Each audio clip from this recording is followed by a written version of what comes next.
I've literally tested every method to end smoking cravings, both personally as an ex-smoker, but more importantly, as an addiction specialist over the last 15 years, helping thousands of people with their addiction.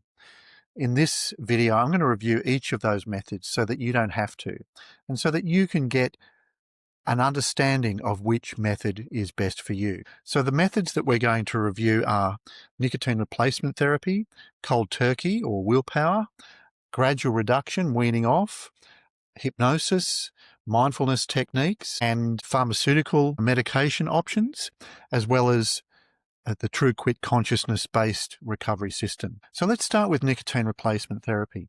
So nicotine replacement is basically, instead of smoking and inhaling the nicotine, that you give up the smoking habit and you have nicotine that goes into your system in various ways just to replace the nicotine that you would have got with smoking.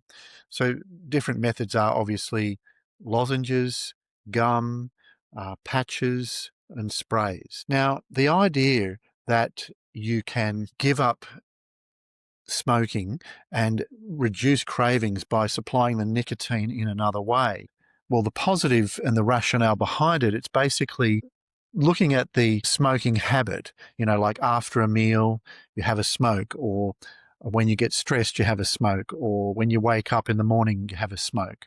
So the associations between certain events in your life and smoking, and also the habit of holding a smoke in your hand or carrying smokes with you. So the idea here is that you break the habit first while you're still getting the nicotine other ways. And then after you've successfully broken that, the habit that's connected smoking, cravings with all of these other events, then you'd gradually reduce the nicotine. So you'd reduce the dosage of the patches or the lozenge or gum or spray, whatever. So typically this method is around about anywhere between 9 and 12% effective. So that really means that it's roughly about 90% ineffective. And I think the reason why is because it's all well and good to, break the association with the certain events in your life when you get cravings, but cravings are really your subconscious producing the craving when the nicotine gets a bit low, or when you have certain events in your life that you need to deal with some way. And smoking is a way that you've normally dealt with that. It's been kind of a distraction. It's also given you a very temporary elevated heart rate. So it gives you a slight change of your state of being for a few minutes. And this is how you've handled how your subconscious has handled these, let's say, uncomfortable and challenging situations in your life. But in terms of actually eliminating cravings, even if you end up stopping smoking, you still end up having cravings, don't you? So what that means is that nicotine replacement therapy doesn't eliminate cravings in the long term. It might eliminate cravings in the initial part of the quitting process simply because it's supplying the nicotine in another way and your body is not going into the deficit of nicotine. So it's not craving it. So the fact that it's 90% ineffective, this method, it really just means that you're kicking the can down the road. And also, well, because you're going to have to wean yourself off the nicotine anyway, and that's when you get the cravings mainly. And so that's when people end up relapsing. Also, coupled with the fact that it doesn't eliminate cravings, you still generate cravings in your mind and in your body after you quit smoking, even if you are successful, the 10% of people who are successful with this method. So I'll leave you to make your own conclusions about whether that's a worthy option. Now, cold turkey is the next method we're going to look at. Cold turkey is basically willpower. And if you look at the stats on willpower, it's generally sits around about, 20 or 30% effective. Now, that's assuming that someone, really toughs it out and applies willpower consistently, and you don't have a strong emotional event occurring while you're going through the quitting process. So let's just understand what willpower is. It's really your conscious mind stopping your body from taking action when you get cravings, isn't it? But the cravings come from another place, don't they? They don't come from the conscious mind, they come from the subconscious. And the subconscious is designed to take over from the conscious mind when it senses danger. Now, of course, if you're quitting smoking, then it does sense danger, danger of, this kind of withdrawal, anxiety, fear, agitation. So your subconscious tries harder to push those cravings. And that means that you're going to have to keep blocking action. Now, people that are successful with this method find that over time the cravings do diminish in frequency and they diminish in strength. And however, in terms of eliminating cravings entirely, this generally doesn't happen. I mean, I was a smoker who quit, and after 10 years, I still had cravings, mental cravings. And I've met people that have had cravings for 30, even 50 years after they've quit nicotine. So willpower doesn't actually eliminate cravings. It is something that you'd have to keep using whenever you get a craving.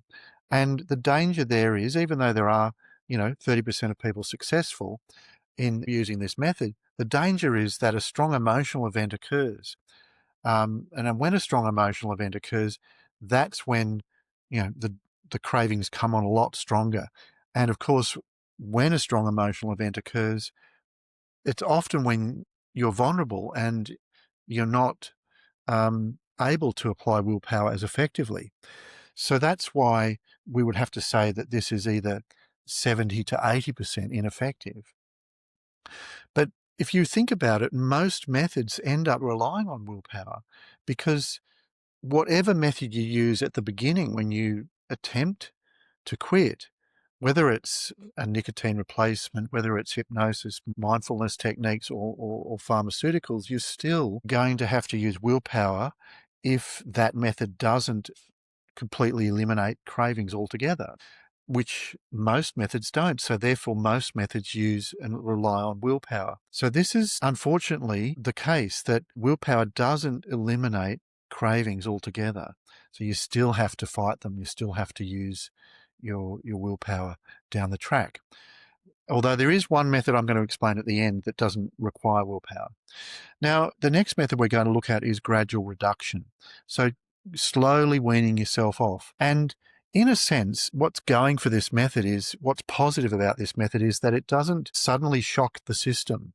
It gradually, you need to use willpower, obviously, but only a much less willpower than you would have if you were going to have a hard stop.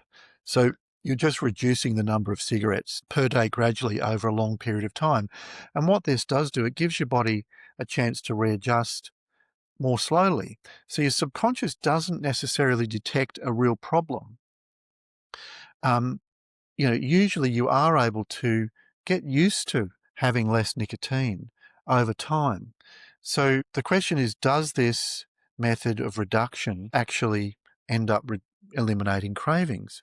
Well, it's unfortunately the same as straight cold turkey, because you still end up getting cravings. Most people get cravings even after they've cut down or gradually reduced. So you'll still have to keep using willpower, and I would not call this a method for eliminating smoking cravings. The next method is hypnosis, and this is a bit of a mixed bag because some hypnosis is very, very effective, and some hypnosis is just not effective at all. I mean, I've had people that in both camps, some that say it worked brilliantly, and others that say that they walked out the door and lit a smoke up straight away. Now, having studied hypnosis, what I understand about this is it really depends on the instructions that the hypnotist is giving to the subconscious. Now, it depends on whether the hypnotist is just establishing blocks in the subconscious to smoking that are more powerful than the subconscious urge to smoke. And it is possible that it can eliminate smoking cravings and also for you not to have smoking cravings going forward. But the general statistics are that it's round about 40 to 50% effective. In other words, and that's in terms of actually stopping smoking. But in terms of whether or not you have cravings, that really hasn't, I don't really have any reliable results on that. But I can say from my 15 years experience of helping many, many people that the ones that come to me, obviously that the hypnosis hasn't worked, and they say that they even though they had stopped smoking, that they'd ended up having cravings very early on, and they'd been using willpower to supplement the hypnosis. So, like I said, hypnosis is a bit of a mixed bag. It's worth a shot, but it's often quite expensive, and if it doesn't work, then you don't really have any recourse.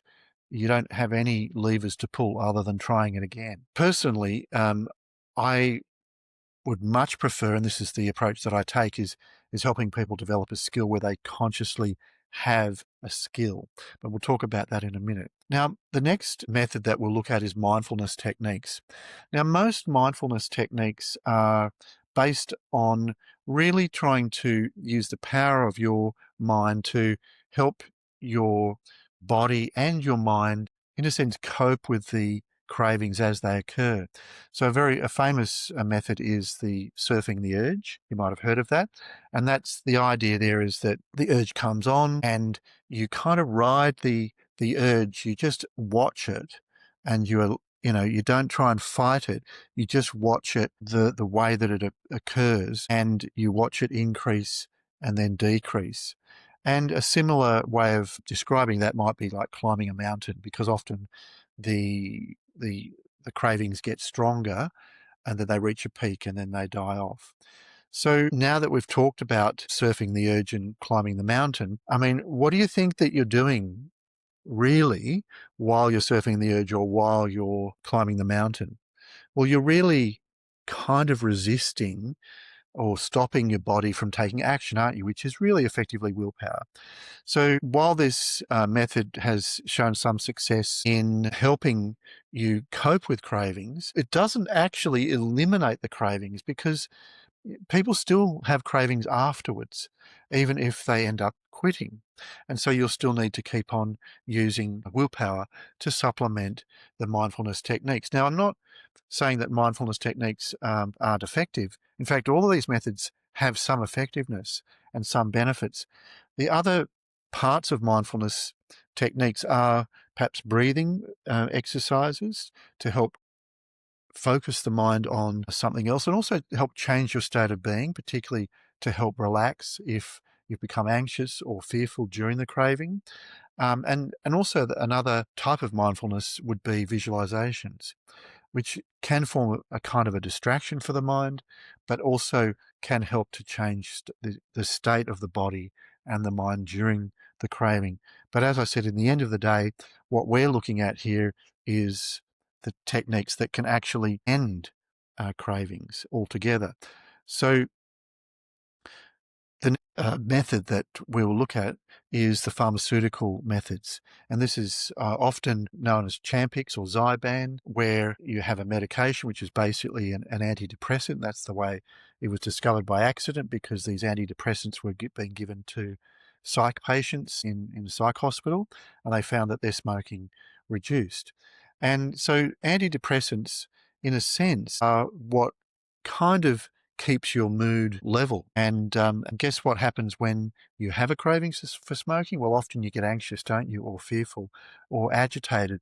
So the antidepressants are really helping mitigate that fight or flight response that produces that anxiety or that fear or that agitation. And usually this medication is taken in a course, and often you can't take more than 2 courses in a year, I think, or a decent number of months. And that's because it's not actually healthy. It's detrimental. It's poisonous if you have too much of it. So, but it is one of the more successful methods of quitting smoking, because it's usually around about, quite reliable studies, around about 30%, 35% effectiveness. If we flip that, it's still 65 to 70% ineffective in terms of the total number of people, percentage of people quitting smoking altogether. Now, after you end up quitting, let's say you're one of that 35% that do quit, well, and you stop the medication, well, what ends up happening is you end up still having cravings. So bizarrely enough, the mind, and particularly the subconscious mind, keeps generating cravings after you end up being nicotine free. And so really the medication doesn't eliminate the cravings altogether, but it may be an option for you if you haven't tried it and if you're prepared to use willpower down the track. Now, the last method is the True Quit consciousness-based recovery system. And this is the method that I've developed over the last 15 years, really because I've seen all these other methods and I've seen the limitations as I've described.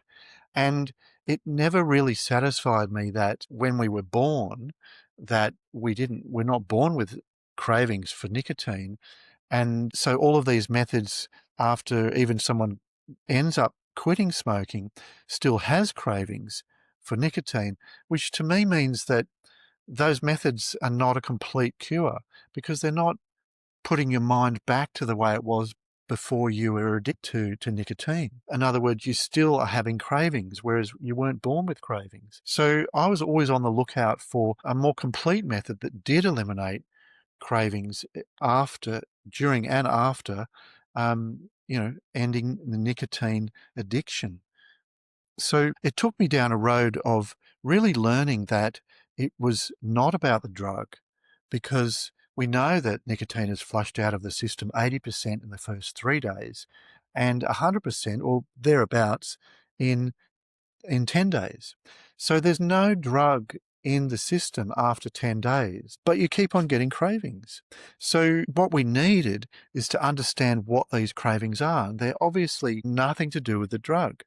They're obviously something to do with the mind or the body. And it did take quite a while for me to realize that what they really are, what these cravings are, is a subconscious phenomena. So the subconscious mind is using the fight or flight system and the reward system in our subconscious hindbrain, the reptilian brain, to produce this urgency and this desire, this need to get nicotine. And it's producing it when there's some form of discomfort in your life. And I'm not talking about your daily life when you're just in routine autopilot, having a smoke whenever you normally would have one, which does get linked to certain events in your life, like when you get up in the morning or after a meal or when you have a coffee break or when you're on the phone or whatever. But there's these other times when you're feeling some emotional or state of being that's a discomfort, some stress, some anxiety, some fear, some sadness, some excitement, maybe a reward. So usually these associations with these certain events in your life, like after a meal or with a coffee or when you wake up in the morning, those associations actually do get broken fairly quickly. And it doesn't take long before you don't generate cravings when those events occur, but you do still keep generating cravings when strong emotional events occur or when you have a state of being of discontent of some sort. So this is what clued me into the idea that these reactions are more fight or flight reactions. This anger or agitation is a fight reaction. The feeling of the fear or the wanting to distract yourself is more of a flight reaction. When you have a craving to reward yourself, that's the reward system producing that craving with a little squirt of dopamine into the pleasure center. So if we look at cravings as subconsciously driven, then what we need to do is really reprogram the subconscious to show the subconscious that actually we don't need to smoke when we have these states of discomfort or agitation. Now, the best way to reprogram your subconscious is to actually work together with the subconscious. So using willpower is actually fighting the subconscious, isn't it? It's really trying to stop the action of smoking, whereas the subconscious is actually driving the action of smoking. So instead of fighting it with the conscious mind, what we want to do is work together. We want to give the subconscious what it wants. So what it really wants is an alternative state of being to the one that has generated the craving. So if you have a state of discontent, what we need to create is a state of contentment. If you have a state of anxiety, we need to generate a state of peace. Now, this technically could fall into the realms of mindfulness. However, the mindfulness techniques, as I've described them, the conventional ones, are too general, they're too specific, and they don't actually develop the skill to give the subconscious another alternative state of being. They just simply are used to help ride out the craving. So if we are going to classify this as a mindfulness skill, it's a very, very specific skill, and it does take time to learn. So the good news is that what we're really doing is just uncovering a state of being that's already existing within you underneath the agitation. And we use the conscious mind, we use awareness to open up and access what's already available, because underneath and deep within your body mind experience is a state of contentment, is a state of peace. And you have dipped into it accidentally from time to time, where a wave of peace just comes over you for no reason, or a state of contentment, and you just sit there for a few moments or minutes or however long, and it's not dependent upon the outside world.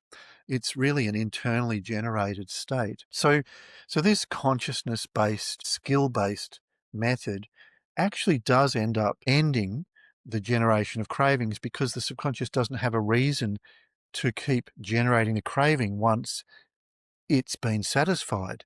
And the subconscious gets satisfied when you give it what it wants, which is an alternative state of being to the discontent. So whenever that discontent arises in your life, if you have the skill to access that consistently and reliably, what will happen is that the subconscious will recognize this, because it actually prefers this deeper state of contentment, because it's more reliable and it is more pleasurable.